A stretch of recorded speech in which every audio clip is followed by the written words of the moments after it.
ಸಿಂಹಾವಿರ್ಭಾವ ಸ್ತುತಿ ಅರ್ಥ ವಿವರಣೆ. ಈ ಸ್ತುತಿಯಲ್ಲಿ ಶ್ರೀ ನರಸಿಂಹಸ್ವಾಮಿಯ ಮಹಿಮೆ, ಪಂಚದೈವಿಕ ವೃಕ್ಷಗಳ ಪಾವಿತ್ರ್ಯ, ಆದಿಪರಾಶಕ್ತಿಯ ಶಕ್ತಿ ಹಾಗೂ ಧರ್ಮರಕ್ಷಣೆಯ ಮಹತ್ವವನ್ನು ವಿವರಿಸಲಾಗಿದೆ. 1-2 ಶ್ಲೋಕಗಳ ಅರ್ಥ. ಶ್ರೀ ನರಸಿಂಹ ದೇವರು ಮಹಾವೀರರು, ಅಪಾರ ತೇಜಸ್ಸಿನ ಸ್ವರೂಪರು. ಅವರು ಸಿಂಹದ ರೂಪದಲ್ಲಿ ಲೋಕವನ್ನು ರಕ್ಷಿಸುವವರು ಮತ್ತು ದುಷ್ಟರನ್ನು ಸಂಹರಿಸುವವರು. ದೇವಲೋಕದಲ್ಲಿ ಮಹಾಶಕ್ತಿ ಪ್ರತ್ಯಕ್ಷವಾಗಿ ಧರ್ಮವನ್ನು ಕಾಪಾಡಲು ಸದಾ ಜಾಗೃತವಾಗಿರುವುದನ್ನು ಇಲ್ಲಿ ವರ್ಣಿಸಲಾಗಿದೆ. ಪಂಚವೃಕ್ಷ ಸ್ತುತಿ ಅರ್ಥ. 3-4 ಶ್ಲೋಕಗಳ ಅರ್ಥ. ಮಂದಾರ, ಕಲ್ಪವೃಕ್ಷ, ಪಾರಿಜಾತ, ಹರಿಚಂದನ ಮತ್ತು ಸಂತಾನ ವೃಕ್ಷ, ಈ 5 ದಿವ್ಯ ವೃಕ್ಷಗಳು ದೇವಲೋಕದಲ್ಲಿ ಅತ್ಯಂತ ಪವಿತ್ರವಾದವು ಎಂದು ಹೇಳಲಾಗಿದೆ. ಮಂದಾರ ಅಮರತ್ವ ಮತ್ತು ದೈವಿಕ ಪುಷ್ಪದ ಸಂಕೇತ. ಕಲ್ಪವೃಕ್ಷ ಮನೋಕಾಮನೆಗಳನ್ನು ಈಡೇರಿಸುವ ದಿವ್ಯ ವೃಕ್ಷ. ಪಾರಿಜಾತ ಸುಗಂಧ ಮತ್ತು ಪಾವಿತ್ರ್ಯದ ಸಂಕೇತ. ಹರಿಚಂದನ ಶಾಂತಿ, ಶೀತಲತೆ ಮತ್ತು ದೈವಿಕ ಕೃಪೆಯ ಸೂಚಕ. ಸಂತಾನ ವೃಕ್ಷ ಸಂತಾನ, ವಂಶವೃದ್ಧಿ ಮತ್ತು ಸಮೃದ್ಧಿಯ ಸಂಕೇತ. ಈ ಶ್ಲೋಕಗಳು ದೈವಿಕ ಪ್ರಕೃತಿ ಮತ್ತು ಜೀವನದ ಸಮೃದ್ಧಿಯನ್ನು ಸ್ತುತಿಸುತ್ತವೆ. ಆದಿಪರಾಶಕ್ತಿ ಸ್ತುತಿ ಅರ್ಥ. 5-6 ಶ್ಲೋಕಗಳ ಅರ್ಥ. ಬ್ರಹ್ಮ, ವಿಷ್ಣು ಮತ್ತು ಮಹೇಶ್ವರರ ಪಾಲನೆಯ ಹಿಂದೆ ಇರುವ ಪರಮಶಕ್ತಿ ಆದಿಪರಾಶಕ್ತಿ ಎಂದು ಇಲ್ಲಿ ಕೊಂಡಾಡಲಾಗಿದೆ. ಅವಳು ದುರ್ಗೆಯ ರೂಪದಲ್ಲಿ ರಕ್ಷಣೆ ನೀಡುವಳು, ಕಾಳಿಯ ರೂಪದಲ್ಲಿ ದುಷ್ಟ ಸಂಹಾರ ಮಾಡುವಳು, ಚಂಡಿಕೆಯಾಗಿ ಶಕ್ತಿ ಪ್ರದರ್ಶಿಸುವಳು, ಸಿಂಹವಾಹಿನಿಯಾಗಿ ಲೋಕವನ್ನು ಕಾಪಾಡುವ ಜಗದಂಬೆಯಾಗಿರುವಳು. ಈ ಭಾಗದಲ್ಲಿ ಸರ್ವಶಕ್ತಿಯ ತಾಯಿ ರೂಪದ ದೇವಿಯನ್ನು ಭಕ್ತಿಯಿಂದ ನಮಸ್ಕರಿಸಲಾಗಿದೆ. ಫಲಶ್ರುತಿ ಅರ್ಥ. 7 ಶ್ಲೋಕದ ಅರ್ಥ. ಯಾರು ಈ ಸಿಂಹವರ್ಣನೆ ಮತ್ತು ಪಂಚವೃಕ್ಷ ಸ್ತುತಿಯನ್ನು ಭಕ್ತಿಯಿಂದ ಪಠಿಸುತ್ತಾರೋ ಹಾಗೂ ದೇವಿಯನ್ನು ಸ್ಮರಿಸುತ್ತಾರೋ ಅವರಿಗೆ ಜೀವನದಲ್ಲಿ ನಾಶ ಅಥವಾ ಭಯ ಸಂಭವಿಸುವುದಿಲ್ಲ ಎಂದು ಹೇಳಲಾಗಿದೆ. ಶಾಂತನ ವಿಜಯ ಸ್ತುತಿ ಅರ್ಥ ವಿವರಣೆ. ಈ ಭಾಗದಲ್ಲಿ ಶಾಂತನ ಎಂಬ ಧರ್ಮಯೋಧನ ಮಹಿಮೆ, ಮಹಾಪುರುಷರ ಸ್ಮರಣೆ, ಧರ್ಮ, ಯುದ್ಧ, ಶಾಂತಿ ಮತ್ತು ಮಾನವ ಜೀವನದ ಪಾಠಗಳನ್ನು ವಿವರಿಸಲಾಗಿದೆ. 1-2 ಶ್ಲೋಕಗಳ ಅರ್ಥ. ಶಾಂತನನು ಮಹಾಯೋಧ, ಕೃಪಾಳು ಮತ್ತು ಧರ್ಮರಾಜನಂತೆ ಲೋಕವನ್ನು ಕಾಪಾಡುವವನು ಎಂದು ಸ್ತುತಿಸಲಾಗಿದೆ. ಅವನು ಯುದ್ಧಕಲೆಯನ್ನು ಬೆಳಗಿಸುವವನು ಮತ್ತು ರಾಜರು, ಬ್ರಾಹ್ಮಣರು ಹಾಗೂ ಭಕ್ತರನ್ನು ರಕ್ಷಿಸುವ ಶಕ್ತಿಯುಳ್ಳವನು. 28 ಲಕ್ಷ ದೇವತಾ ಸ್ತುತಿ ಅರ್ಥ.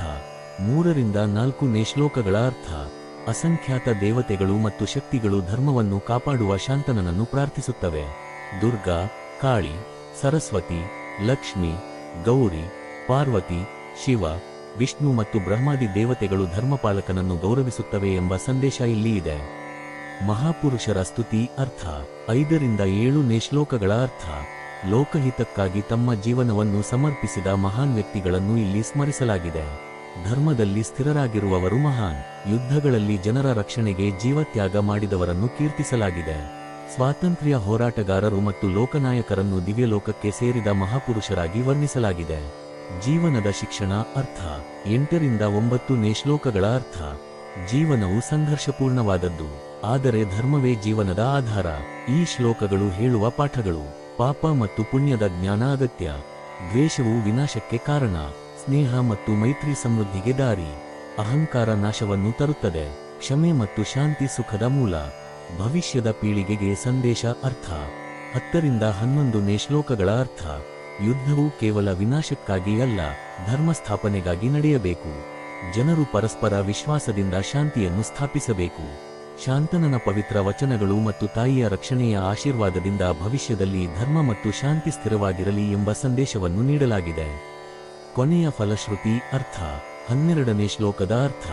ಯಾರು ಈ ಶಾಂತನ ಸ್ತುತಿಯನ್ನು ಪಠಿಸಿ ಮಹಾಪುರುಷರನ್ನು ಸ್ಮರಿಸುತ್ತಾರೋ ಅವರು ಧರ್ಮದಲ್ಲಿ ಸ್ಥಿರರಾಗಿ ಸ್ವರ್ಗಲೋಕವನ್ನು ಪಡೆಯುತ್ತಾರೆ ಎಂದು ಹೇಳಲಾಗಿದೆ. ಸಿಂಹಾವಿರ್ಭಾವ ಸ್ತುತಿ ಅಥ ಸಿಂಹಾವಿರ್ಭಾವ ವರ್ಣನಂ. ಓಂ ನಮೋ ನಾರಸಿಂಹಾಯ ಮಹಾವೀರಾಯ ತೇಜಸೆ ಸಿಂಹಸ್ವರೂಪಾಯ ವಿಶ್ವರಕ್ಷಾಯ ದೈತ್ಯಭಂಜನಾಯ ನಮಃ. 1. ಇಂದ್ರಸ್ಯ ದಿವ್ಯೆ ಸುರಲೋಕೆ ಮಹಾಶಕ್ತಿ ಪ್ರಕಟ್ಯತೆ ಸಿಂಹಕಾಂತಿ ಸದಾ ಜಾಗ್ರತ್ ಧರ್ಮಸ್ಯ ರಕ್ಷಣಾಯ ಚ. 2. ಅಥ ಪಂಚವೃಕ್ಷಸ್ತುತಿ. ಮಂದಾರಂ ಕಲ್ಪವೃಕ್ಷಂ ಚ ಪಾರಿಜಾತಂ ಹರಿಚಂದನಂ ಸಂತಾನದಂ ಚ ವೃಕ್ಷಾಣಾಂ ಪಂಚಕಂ ಪರಿಕೀರ್ತ್ಯತೆ. 3.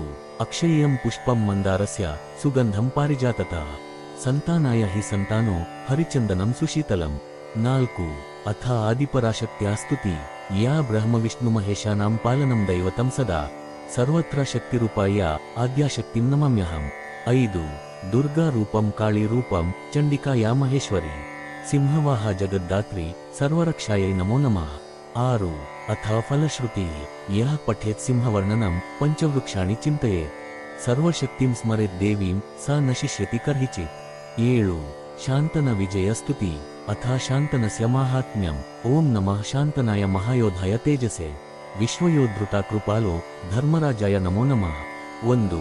ಸರ್ವಯೋದ್ಧಾಶ್ರಯಃ ಶಾಂತನಃ ಯುದ್ಧವಿದ್ಯಾಪ್ರಕಾಶಕಃ ದ್ವಿಜಾತೀನಾಂ ಚ ರಾಜ್ಞಾಂ ಚ ಭಕ್ತಾನಾಂ ತ್ರಾಣಕಾರಕಃ.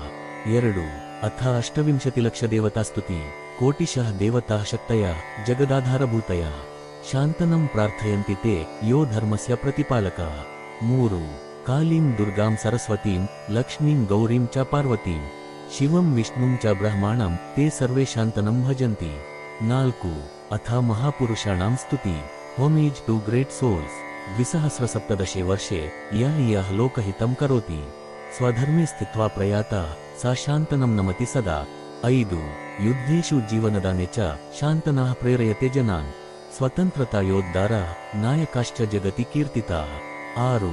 ಗಾಂಧಾರಿ ಕಾಲೆ ಚ ವರ್ತಮಾನ ಕಾಲೆ ಯೋ ಯೋ ತ್ಯಕ್ತ ಜೀವನಂ ನಾಯಕಃ ತೇ ಸರ್ವೇ ದಿವ್ಯಲೋಕಂ ಗತಾಃ ಶಾಂತನಂ ಸ್ಮರಂತಿ ಸದಾ. 7. ಅಥ ಜೀವನಸ್ಯ ಶಿಕ್ಷಣಾಯ ಸಂದೇಶಃ. ಜೀವನಂ ಸಂಘರ್ಷಮಯಂ ಧರ್ಮಾಧಾರಂ ಚ ನಿರ್ಭರಂ ಪಾಪಂ ಚ ಪುಣ್ಯಂ ಚ ಜ್ಞಾತ್ವಾ ಶಾಂತಂ ಪಥಂ ಸಮಾಚರೆ. 8. ದ್ವೇಷಃ ವಿನಾಶಾಯ ಭವತಿ ಮೈತ್ರಿಃ ಸಮೃದ್ಧೇ ಅಹಂಕಾರೋ ವಿನಾಶಕಃ ಕ್ಷಮಾ ಸುಖಸ್ಯ ಹೇತುಃ ಸದಾ. 9. ಅಥ ಭಾವಿ ಪೀಢ್ಯಾ ಸಂದೇಶಃ. ಯುದ್ಧಂ ನ ಕೇವಲಂ ವಿನಾಶಾಯ ಅಪಿತು ಧರ್ಮ ಸಂಸ್ಥಾಪನಾಯ ಪರಸ್ಪರಂ ವಿಶ್ವಾಸಃ ಶಾಂತಿರೂಪಂ ನಯತು ಜಗತ್. 1.0. ಶಾಂತನಸ್ಯ ವಚನಂ ಪವಿತ್ರಂ ಜನನಿ ಸದಾ ರಕ್ಷತಿ ಭವಿಷ್ಯಃ ಧರ್ಮೇ ಸ್ಥಿರೋ ಶಾಂತಂ ಜಗತಿ ಸಂಸ್ಥಾಪಯೇತ್. 1.1. ಅಥ ಫಲಶ್ರುತಿ. ಯಃ ಪಠೇತ್ ಶಾಂತನಸ್ಯ ಸ್ತವಂ ಯೋ ಸ್ಮರೇತ್ ಮಹಾಪುರುಷಾನ್ ಸ ಧರ್ಮೇ ಸ್ಥಿರಃ ಭೂತ್ವಾ ಸ್ವರ್ಗಲೋಕಂ ಗಮಿಷ್ಯತಿ. 1.2.